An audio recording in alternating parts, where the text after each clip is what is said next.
Welcome to What the F Happened, Fraud and Financial Crime Deconstructed, a Defend podcast where we break down what's actually happening across fraud, scams, AML, and financial crime. Each episode cuts through the noise to explain the tactics, trends, and real-world impact behind the headlines, so you're better prepared for what comes next.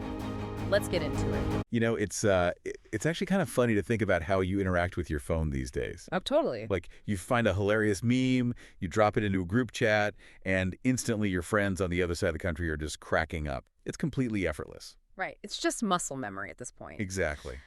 But here's the crazy part. Sending $1,000 to a contractor or, splitting a massive dinner bill with a friend uses almost that exact same effortless motion. Yeah. A couple of taps on Zelle, Venmo, or an e-transfer, and the money is just there. And we take that instantaneous magic completely for granted. We really do. I mean, we've come to expect that our finances should move at the exact same speed as our text messages. Right. The friction is just entirely gone from the user experience, which, it feels like a massive technological triumph. It does. But our mission for this deep dive today is to explore the dark side of that disappearing friction. Yeah, it's a big topic. We're pulling from a really eye-opening interview on the credit union connection, featuring Dr. Yinglian Shi. She's the co-founder and president for technology at DataVisor. And her core warning in this discussion is that while instant payment rails are incredibly convenient for us... So convenient. Right. But they have essentially created a hyperspeed express lane for high-tech heists. Oh, wow. So the very thing that makes the system so incredibly useful for you and me is what makes it like a playground for bad actors. Precisely. And the central dilemma we're looking at here is how smaller and mid-sized financial institutions, like your local credit union, can possibly protect your money against these highly sophisticated, AI-powered scammers. Without bankrupting their own IT departments in the process. Exactly. Or, ruining that smooth user experience we all love. Okay, let's unpack this mechanics-wise first, because we all love the convenience of real-time. But why does that exact speed suddenly make the infrastructure of money so incredibly fragile? Well, it really comes down to the window of intervention. I mean, historically, the financial system had these built-in delays. Like processing time. Right. Think about a traditional batched ACH transfer, the automated clearinghouse system. When you initiated a transfer, your bank didn't actually send the money right then and there. Oh, right. They gathered them all up. Exactly. They gathered up thousands of transaction requests over the course of the day, put them into a massive digital batch file, and then sent that file to the Federal Reserve overnight to be cleared and settled. Over the next day or two, usually. Yeah, exactly. So the delay wasn't just old technology being slow. It was functionally a cooling off period. That's a great way to put it. If a fraudster compromised an account and initiated a transfer on a Tuesday morning, human investigators had a multi-day buffer. Right. They could run reports, spot anomalies, flag the transaction, and literally stop the money before it actually left the building on Wednesday. But real-time payments completely obliterate that buffer. Instantaneous settlement means that when you hit send on a newer form of payment, the funds clear and settle in the receiving account in milliseconds. Milliseconds. There is no taking it back. If a legacy fraud detection system takes even 30 seconds to query a database... It's already gone. Right. They analyze a transaction, realize it's fraudulent, and the battle is already lost. The fraudster has the money and has likely already moved it again. Usually into cryptocurrency, right? Or offshore accounts. Exactly. Places where it just can't be clawed back. So since megabanks have the massive infrastructure to try and spot these instant attacks, the fraudsters are forced to look for blind spots in the ecosystem. They go where the resistance is lowest. And that pushes them downstream. Because according to Dr. Shi, scammers aren't prioritizing the massive global megabanks right now. No, they're not. They are specifically targeting mid-sized banks and credit unions, basically viewing them as soft targets. Which is terrifying for those smaller institutions. Are credit unions basically acting like a friendly neighborhood store that just, leaves its doors wide open to keep the customers happy? Yeah. Are they being penalized for being too nice? Well, credit unions fundamentally differentiate themselves through member experience. I mean, their entire brand identity is built on a personal connection, low friction, and being incredibly member-friendly. Right. They want it to be as easy as possible for you to log in, move your money, and go about your day without jumping through 6 different security hoops. Which is why people love them. You don't feel like just a number in a database. You feel like part of a community. Exactly. But the attackers know this. They assume that to maintain that low-friction environment, a credit union might have fewer security hurdles. They exploit the trust. Yeah. But the vulnerability isn't just about being overly accommodating. It's structural. How so? Smaller institutions simply have fewer staff, tighter security budgets, and fewer operational reviewers to manually check suspicious activity. Oh, sure. Compared to a massive institution like Chase or Bank of America. Right. But a lack of manpower is one thing. The sources point to a massive data deficit being the real danger here. A data deficit. What do you mean? Think about how modern fraud detection works. It relies on recognizing patterns. A mega bank processes millions of transactions an hour. So they see everything. Exactly. If a new, sophisticated fraud ring starts testing a novel attack method, the megabank systems will see that attack attempted hundreds of times across different accounts within minutes. Oh, wow. They have a massive pool of data to quickly identify the footprint of the attack, learn from it, and update their defenses. A local credit union, on the other hand, might only see 1 or 2 instances of this new attack. And in isolation, those 1 or 2 attacks just look like a member maybe forgetting their password. Or traveling out of state, yeah. The credit union is essentially fighting in the dark. By the time they realize a new tactic is being used across their system, the damage is already done. Which is why Dr. Shi emphasizes that these institutions cannot fight this alone. DataVisor's approach to solving this data deficit is through what they call consortium signals and industry benchmark knowledge. Consortium signals. Okay. Yeah. Since a vendor like DataVisor works with a massive, broad set of customers, banks, credit unions, payment providers, they have visibility into the global threat landscape. Ah, so they pool the threat intelligence. Precisely.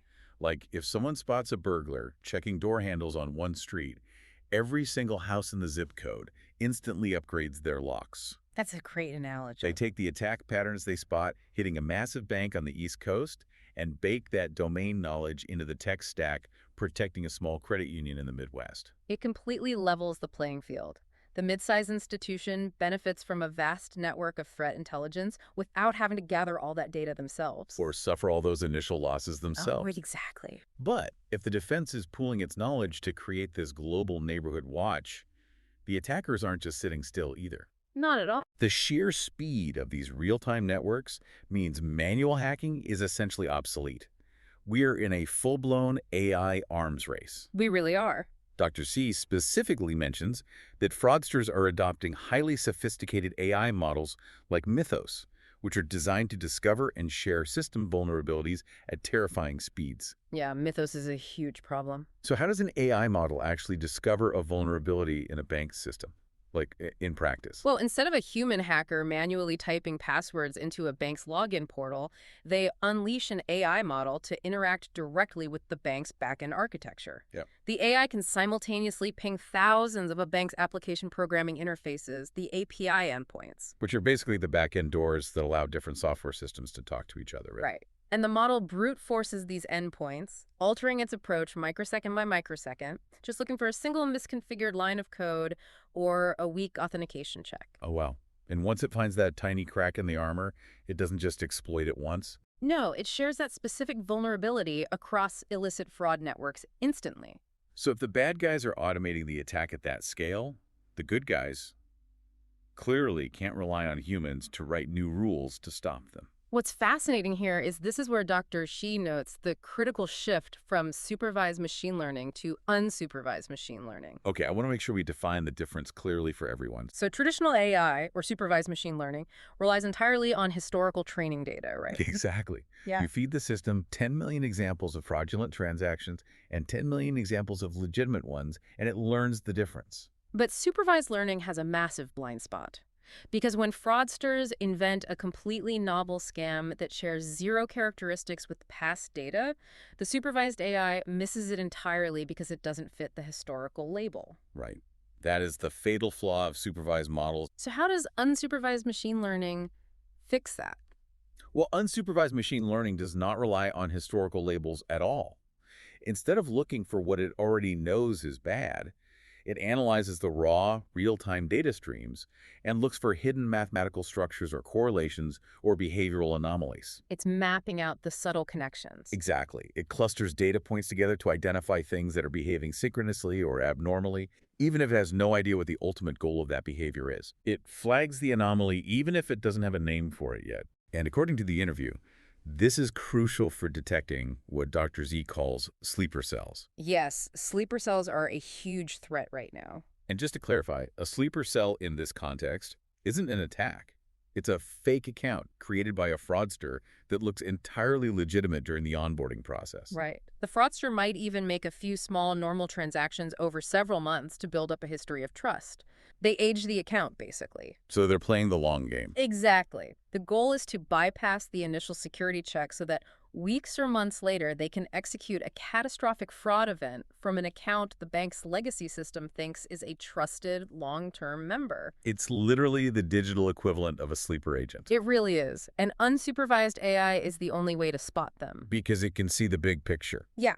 It can look at millions of accounts and realize that 50 accounts created over the last month across different IP addresses all have microscopic similarities. Like what? Maybe it's how they navigate the user interface, or the exact millisecond cadence of how quickly they type, or even the bizarre sequence of their initial microdeposits. Things a human would never notice. Right. The AI flags the sleeper cell and neutralizes it at step 1 during onboarding or login, long before the actual attack ever launches. And stopping fraud at step 1 is suddenly the most urgent priority in banking right now because the actual infrastructure of money is changing. Big time.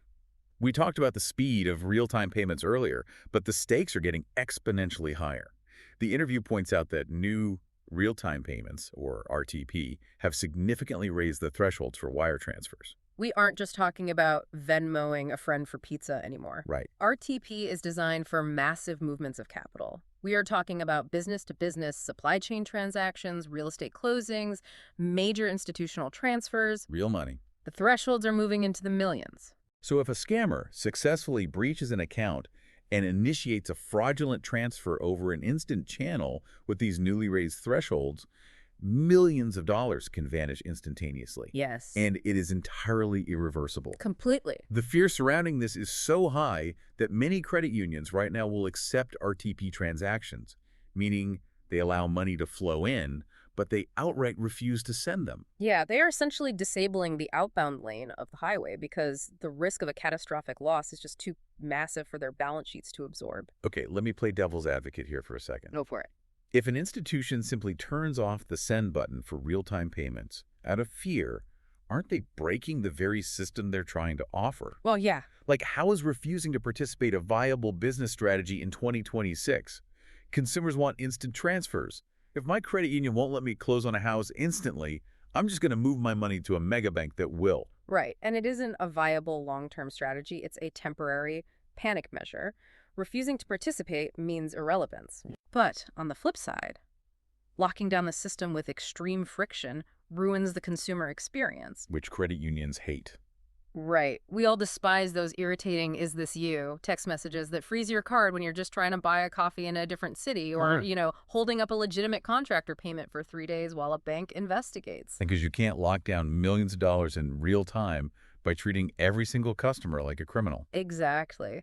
This is where highly accurate real-time AI decisioning becomes the only viable path forward for these institutions. So the AI takes the heat off the customer. Yeah, when an AI can accurately assess thousands of data points in milliseconds, the device ID, the behavioral biometrics, the location history, the consortium threat signals we talked about earlier, Right. it doesn't have to guess. It acts as a silent bouncer. It knows with a high degree of certainty whether the person hitting send on $1 million transfer is actually you or an AI impersonation bot. It prevents the false alarms and preserves the frictionless, member-friendly experience that credit unions base their whole identity on. Yes. The consumer just sees their transaction go through instantly, completely unaware that a massive algorithmic battle just occurred in the background to verify their identity. It silently neutralizes the massive threats while keeping the everyday user experience completely smooth. But, That brings up the logistical hurdle we mentioned earlier. Oh, this is the part of the interview that really stood out. Mm-hmm. We know the multi-million-dollar stakes, and we know this incredible AI tech exists. Right. But how does a local credit union, running on a tight budget with a small team, actually operate a futuristic defense system like this? It sounds impossible. Right. It does. In the past, operating these cutting-edge platforms required a highly technical mindset. You needed data scientists, you needed engineers who could write SQL queries to pull the right data from the servers, people who understood programming to test new mitigations. Which completely prices out the mid-sized institutions. Yeah. They cannot afford to hire a dedicated team of Silicon Valley data scientists just to monitor their transaction logs. Right. This is why Dr. Xi's team introduced conversational AI agents into their financial crime prevention platform. It is a low-code or no-code solution. So what does this all mean? Can a non-technical employee essentially chat with their fraud software like it's just another coworker sitting at the next desk? That's exactly what it means. Let's say a fraud analyst at a small credit union notices a slight uptick in suspicious new accounts. Right. Instead of needing to code a complex database query to investigate, they can literally just type or speak to the platform. Just normal conversation. Yeah. They can ask in plain English, show me all accounts opened in the last 48 hours that share device IDs with known fraudulent IP addresses in our consortium data. And the AI does the heavy lifting, translating the plain English into database code, running the query, and presenting the data back to the analyst. It goes even further than that. Right. The analyst can then ask the conversational agent to identify the attack pattern and test mitigations. Yeah, they can ask the system, if we applied a block to this specific behavioral cluster you just found, how many legitimate customers would be impacted? Okay, hold on. I have to stop you there. Oh. As a consumer, the idea of a non-technical bank teller or a junior analyst using a chatbot to write code that governs the security of my life savings, it sets off major alarm bells. I get that. We've all seen AI hallucinate facts or write bad code. What happens if this system hallucinates a security protocol and accidentally locks out half the credit union's legitimate members? That is the exact concern, which is why these systems operate within strict guardrails. The conversational AI isn't given autonomous control to change the live production environment. Oh, thank goodness. Right. It operates in a sandbox. When the analyst asks it to test a mitigation, the AI runs a simulation against historical data. Like a practice run. Exactly. It presents the results of that simulation to the human. It says, if you deploy this rule, you will block 50 fraudulent accounts and 0 legitimate accounts. Okay, that's much better. The human analyst then reviews the logic and hits the final approval button. The AI is a co-pilot, not the captain.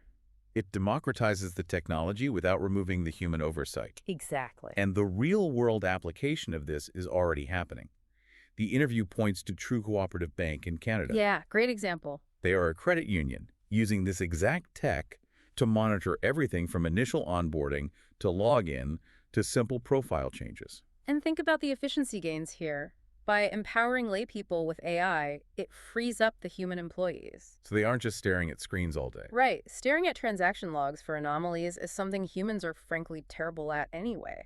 The staff can focus on what credit unions do best. Which is getting back to human-facing community tasks, building relationships, helping members navigate complex financial needs like mortgages or small business loans. The AI handles the massive data processing, and the humans handle the empathy. I love that. And if we connect this to the bigger picture, it's vital that this technology is democratized and easy to use because fraud is not just a banking problem. No, it's everywhere. Dr. Xi points out that the same technology is being adopted across airlines, e-commerce platforms, and shipping logistics. Right. Wherever the money moves, the bad actors follow. Every industry that processes transactions needs this level of real-time protection, and empowering non-technical staff with conversational AI is really the only practical way to scale this kind of advanced defense across the entire economy. So let's take a step back and look at the journey we've just been on. We started with the reality that the sheer convenience of instant payments has inadvertently created a hyperspeed playground for AI-powered scammers. Yeah, scary one. Mid-sized institutions and credit unions found themselves painted with a target on their backs, lacking the massive data pools and budgets of the megabanks. Right. But by pooling consortium data to act as a global neighborhood watch, and by utilizing unsupervised machine learning to hunt down sleeper cells before they strike, they are fighting back. And they are managing to do it without sacrificing their identity. By integrating conversational AI as a co-pilot, these smaller institutions can deploy sophisticated security while preserving the low-friction community soul that their members rely on. It really is an invisible war. So to you listening, the next time you hit send on an e-transfer or drop money into a friend's account for dinner and you feel that sense of safety when it goes through instantly without a hitch, Yeah. remember that you aren't just experiencing good software design. You are actually experiencing the quiet victory of a massive real-time AI battle that was fought and won in milliseconds right beneath the glass of your screen. And, that battle is never truly over. No, it isn't. The most lingering thought I took away from Dr. Z's interview was her worrying about the nature of this arms race. Staying static means falling behind instantly. Because the bad guys never stop. Right. Fraudsters are sharing vulnerabilities the exact second they find them. It forces us to ask a really difficult question. If institutions have to endlessly evolve just to maintain their current level of safety, will there ever be a final security measure? Well, Or are we permanently trapped in a red queen race where our very definition of what makes a system safe expires and has to be completely rewritten every single day? it definitely changes how you look at that simple tap on your phone.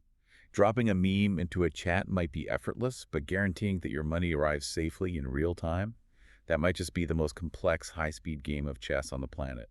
It really is something to think about the next time you casually hit send. Until then, keep an eye on your accounts, and thanks for taking this deep dive with us. You've been listening to What the F Happened? Fraud and Financial Crime Deconstructed, a Defend podcast by DataVisor. If you want to keep learning between episodes, check out Defend Training, a set of self-paced online courses for fraud and financial crime professionals, practical and built around real-world scenarios. And you can earn CPE credits through the ACFE San Francisco Bay Area chapter. You can find it at datavisor.com/defendtraining. The link's in the description.